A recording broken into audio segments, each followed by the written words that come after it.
Trump won and Kamala lost. And many are pointing their fingers at one thing: genocide.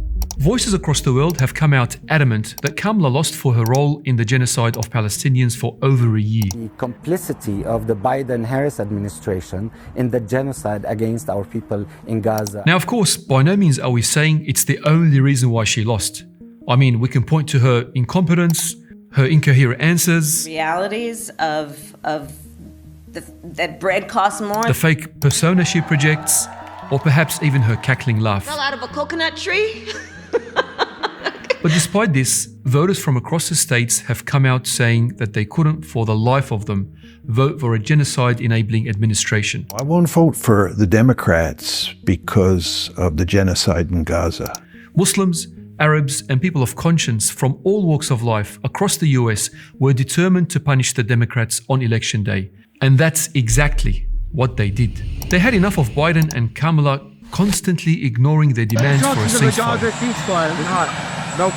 They had enough of the billions of US taxpayer dollars funding Israel's terror on Palestinians.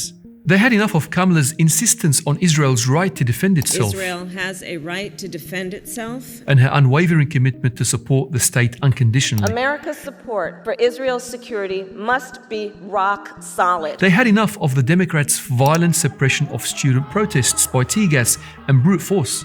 They had enough of Kamala sending tone-deaf politicians like Bill Clinton to grieving Muslim communities to somehow console them. I think too many people have died.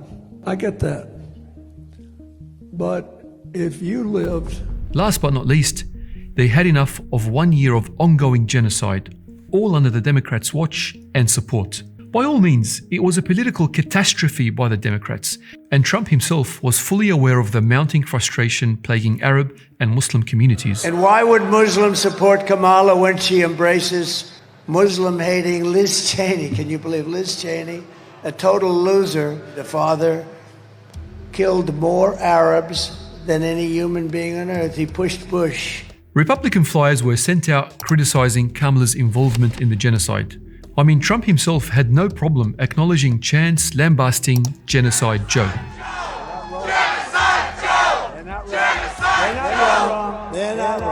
And even in the last few weeks, we saw Trump hone in on anti-war rhetoric in an attempt to leverage the Muslim vote across swing states. We want peace in the Middle East. We're going to get peace in the Middle East. They said, he will start a war. I'm not going to start a war. I'm going to stop wars. Now, whether or not any of this was genuine, which we obviously have reason to doubt, it was clear that Kamala was on track to be abandoned. Her involvement in the genocide was going to be a costly decision, and in a single day of vote counting, she paid the price heavily. Hispanic American, Asian American, Arab American, Muslim American, we had everybody, and it was beautiful. The Democrats lost control over key battleground states and even lost those that were historically safe blue states. Take a look at Dearborn, Michigan, a city with a massive Muslim population, whereby Trump was able to win over 43% of the vote to Kamala's 36%. This is a huge swing from the 2020 election, whereby the Democrats had won 69% to Trump's 30%. It's clear that genocide was a major factor in securing this win, and Democrats were punished accordingly. Yet, not all Democrats suffered. For example, Representative Rashida Tlaib still managed to retain her position quite comfortably with a solid 62%. And not that we endorse all her positions, but when you consider her strong advocacy for Palestine over the past year and her refusal to endorse Kamala, it's clear why she was the outlier.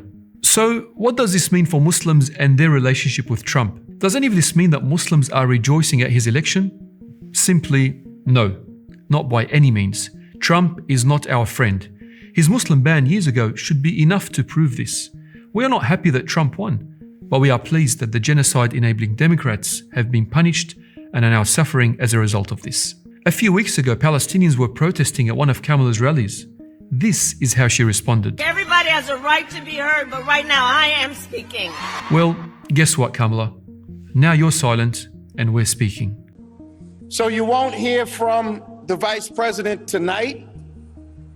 What did you think would happen? Did you not think that Muslims have any say? Did you not think that Muslims can find the power within themselves to influence change? This election should prove to Muslims and non-Muslims that they can make a difference by punishing those who ignore the people's frustrations and concerns for humanity.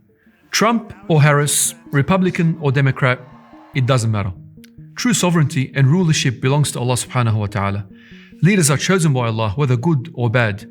These leaders are plucked from amongst us and placed into power, and all leaders come with their own set of challenges and trials. We pray that Allah subhanahu wa ta'ala protects us from tyranny and that the people of Gaza see an end to their suffering. I want to leave you with one of the last tweets of Rifat al-Ad'ir before he was martyred. He said, "The Democrats must be punished for what they have allowed and supported." His request has been fulfilled.